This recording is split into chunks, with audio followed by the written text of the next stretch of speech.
दोस्तों, स्वागत है आपका हमारे प्रोग्राम बात सेहत की में। दोस्तों, बहुत खुशी है कि हमारा ये जो प्रोग्राम है बहुत पसंद किया जा रहा है और आप लोगों का बहुत प्यार मिल रहा है। और उससे ज़्यादा खुशी की बात यह है कि जो जो मैं आपके सामने नुस्खे बताता हूँ नेचुरल हर्ब से, आयुर्वेदिक यूनानी के, उससे लोग बहुत फ़ायदा उठा रहे हैं और मुझे बताते भी हैं कमेंट्स में, मेल्स में, फ़ोन कॉल्स में कि उन्हें इससे फ़ायदा हो रहा है। तो दोस्तों, ये सिलसिला जारी रहेगा। आप लोगों का साथ, आप लोगों की दुआएं चाहिए। इसी तरह हम आपके सामने नई नई इन्फॉर्मेशन लाते रहेंगे और नेचुरल हर्ब से आपको इलाज करना बताते रहेंगे जिसका कोई साइड इफ़ेक्ट नहीं है। और जो प्रकृति ने, जो कुदरत ने हमें हर्ब्स दी हैं, जड़ी बूटियाँ दी हैं, जिसकी हमें मालूमात कुछ हमें पढ़ाई करके और चीज़ों के ज़रिए मिली, हम आपको पहुंचा रहे हैं।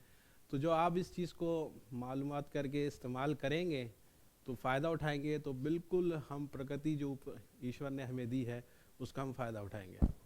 तो दोस्तों, आज जो मैं आपके सामने वीडियो लेके आया हूँ वो थायराइड से रिलेटेड है। थायराइड जो है वो हमारे गले में ग्लैंड होता है और इसके जब हम बाज़ दफ़ा ये होता है कि आजकल पेशेंट जो आते हैं उन्हें थायराइड होता है और उन्हें पता नहीं होता कि उन्हें थायराइड है और वो बताते हैं हमें तकलीफ़ है उससे रिलेटेड। बाज़ दफ़ा टेस्ट करा के भी पेशेंट आते हैं तो उसमें तो इजीली क्लियर हो जाता है, लेकिन बाज़ दफ़ा उनके सिम्टम से पहचान लेते हैं, फिर टेस्ट करा के और क्लियर हो जाता है। तो फिर उनको हम अपनी जो हर्ब से ट्रीटमेंट करते हैं और जो नुस्खा इस्तेमाल करते हैं तो उससे क्या होता है कि उनकी एकदम थायराइड नॉर्मल हो जाती है, बल्कि ठीक हो जाती है। और बाद दवाइयाँ ऐसी हैं थायराइड की जो आदमी को ता ज़िंदगी खानी पड़ती हैं और उस दवाई से उन्हें छुटकारा नहीं मिलता। लेकिन मैं आपको जो नुस्खा बता रहा हूँ उसको खाने से आपको थायराइड बिल्कुल नॉर्मल लेवल पे आ जाएगा और आपको कोई ऐसी दवाई खाने की ज़रूरत नहीं पड़ेगी जो आपको ज़िंदगी भर साथ लेके घूमनी पड़े। तो दोस्तों, थायराइड में आदमी के साथ जो सिम्टम्स होते हैं वो भी बता रहा हूँ आपको। थायराइड में आदमी का वज़न या तो तेज़ी से बढ़ता है या तेज़ी से घटता है। थायराइड के कॉमन सिम्टम्स मैं आपको बता रहा हूँ। थायराइड में बाज़ लोगों को घबराहट होती है, थकान बहुत जल्दी हो जाती है, बेचैनी होती है और बाज़ लोगों की नींद उड़ जाती है, मतलब उन्हें नींद नहीं आती, रातों को जागते रहते हैं, उन्हें समझ में नहीं आता कि क्या वजह है जो हमें नींद नहीं आ रही। बाज़ लोगों को जैसे वो नहाने के लिए जाते हैं और तो उन्हें दरवाज़ा लॉक करते हुए घबराहट होती है, तो उन्हें आदत हो जाती है कि वो दरवाज़ा हल्का सा खोल के नहाते हैं। ये एक सिम्टम है बहुत थायराइड में। और घबराहट का होना, बेचैनी रहना और किसी चीज़ में दिल ना लगना, ये इसके कॉमन सिम्टम्स हैं। तो जो नेचुरल उसका मैं आपके सामने लेके आया हूँ दोस्तों, वो आपको बता रहा हूँ। और थायराइड में जो आपको परहेज़ करना है, आपको गर्मियों में अक्सर लोग बर्फ़ की चीज़ों का इस्तेमाल करते हैं, तो तेज़ बर्फ़ की चीज़ों का, तेज़ ठंडा पानी, कोल्ड ड्रिंक और ज़्यादा खट्टी चीज़ें, जैसे कोल्ड ड्रिंक में मोस्टली जो खटास होती है वो थायराइड को और ज़्यादा बढ़ा देती है। और चावल का इस्तेमाल ज़्यादा करना और आपका अचार वगैरह इस तरह की चीज़ों के इस्तेमाल करने से थायराइड जो है और ज़्यादा बढ़ने लग जाती है। खटाई, चावल और तेज़ बर्फ़, ठंडी चिल्ड चीज़ें जो होती हैं उसका इस्तेमाल ना करें और मैदे से बनी हुई चीज़ें और जो बादी चीज़ें उसका इस्तेमाल ना करें। नुस्खा जो मैं आपको बता रहा हूँ, दो नुस्खे आपको बताऊँगा। एक तो आपके घर में जो बहुत इजीली अवेलेबल मिल जाती हैं चीज़ें, उसमें कुछ किचन में होती है, कुछ बाज़ार में आसानी से मिल जाती है। और एक नुस्खा आपको बताऊंगा जो कि इम्पोर्टेड हर्ब से रिलेटेड है, लेकिन वो बहुत ज़्यादा इफ़ेक्टिव है लेकिन थोड़ा सा कॉस्टली है। तो पहले जो आपको घरेलू नुस्खा टाइप चीज़ें बता रहा हूँ उसमें आप देख लीजिए जो जो हर्ब्स है।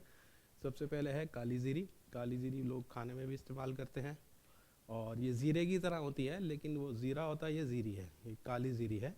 ये आपका सिलीगुड़ी वगैरह से भी आती है और आसाम साइड से आती है, सिलीगुड़ी से भी आती है। और इसका इस्तेमाल थायराइड में बहुत अच्छे से किया जाता है। डाइजेशन को ठीक करती है, हमारे जो गले में जो हार्मोनल ग्लैंड हैं उसको नॉर्मल लेवल पे लाती है। और ये है मेथी दाना। मेथी दाना भी स्पाइसेस में यूज़ होता है, खाने में यूज़ होता है। ये भी आपको उसके अंदर मिक्स करनी है। तो 10-10 ग्राम पर पुड़िया में मतलब बनाना है, तो इसको आप 100-100 ग्राम ले लेंगे ताकि वो एक महीने की आपकी डोज तैयार हो जाएगी। 100 ग्राम काली जीरी, 100 ग्राम मेथी दाना और सौंफ। सौंफ भी सब खाते हैं, बहुत सबके घर में होती है, और ऐसा कोई नहीं होगा जो सौंफ को ना जाने। सौंफ भी आपको 100 ग्राम लेनी है। और धनिया, धनिया भी सबके घरों में किचन में होता है। जो भी चीज़ बता रहा हूँ आपके किचन में इजीली मिलेगी। धनिया भी आपको 100 ग्राम बल्कि 200 ग्राम लेना है धनिया आपको। सूखा आंवला, आंवला जो है ये भी सब खाते ही हैं, इसकी चटनी भी खाते हैं, आंवला सूखा भी खाते हैं, आंवले का फल भी खाते हैं, अचार भी खाते हैं, बहुत सारी चीज़ तरीके से आंवला अवेलेबल होता है हमारे पास। आंवला भी आपको 100 ग्राम लेना है। और एक गोंद आता है जिसे मोरिंगा गोंद भी कहते हैं और इसे गोंद सोजना भी कहते हैं, दोनों एक ही चीज़ का नाम है। ये भी आपको 100 ग्राम लेना है। इन सबको जितनी मैंने बताया सबको इकट्ठा करके इनको पीस लें, इनका पाउडर बना लें। 7 से 10 ग्राम की एक डोज बना लें, एक सुबह और एक शाम। पानी के साथ आपको लेना है, परहेज़ मैंने आपको पहले बता दिया है।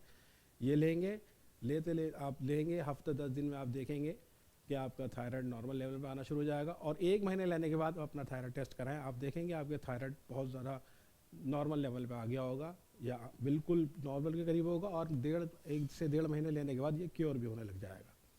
जो दूसरा नुस्खा मैं आपको बता रहा हूँ वो यूनानी है, वो सारी हर्ब्स ईरान और अफ़गानिस्तान से आती है, उसको आपको इस्तेमाल करना है। तो वो थोड़ा सा कॉस्टली है लेकिन बहुत ज़्यादा इफ़ेक्टिव है और वो आपको अवेलेबल इजीली हो जाएगा। अगर नहीं कहीं मिलता है तो आप मेरे से कांटेक्ट कर सकते हैं या मेल कर सकते हैं, मैं आपको प्रोवाइड कराऊंगा।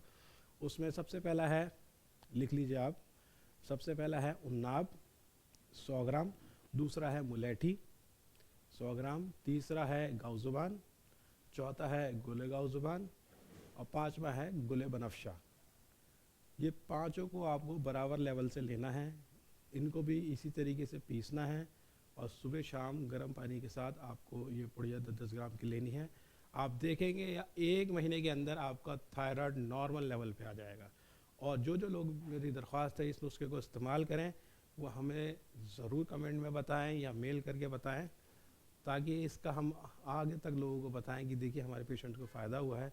क्योंकि जब आप लोग दोस्तों हमें बताते हैं तो हमारी हिम्मत बढ़ती है और जज्बा पैदा होता है कि ज़्यादा से ज़्यादा आपके सामने नुस्खे और ऐसी चीज़ें लेके आएँ जिससे आप ज़्यादा से ज़्यादा फ़ायदा उठाएं। और मैं पहली बार आप लोगों से ये कह रहा हूँ कि जो जो नुस्खा आप मेरे से सुनते हैं उसे इस्तेमाल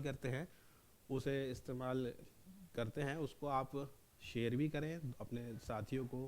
फेसबुक में जो सुन रहे हैं, इंस्टाग्राम में और यूट्यूब में जो लोग सुन रहे हैं, वो अपने साथियों को शेयर करें ताकि ज़्यादा से ज़्यादा लोग इससे फ़ायदा उठाएं। सिर्फ मेरा मकसद यही है कि लोग ज़्यादा से ज़्यादा इससे फ़ायदा उठाएं। और आप जिस बर्थ से रिलेटेड मुझसे मालूमात करना चाहते हैं, बात करना चाहते हैं, नंबर भी मेरा मौजूद है, ईमेल एड्रेस भी मेरा मौजूद है, मुझसे आप कांटेक्ट कर सकते हैं, मेल कर सकते हैं, मैं आपको उसका नुस्खा भी बताऊंगा।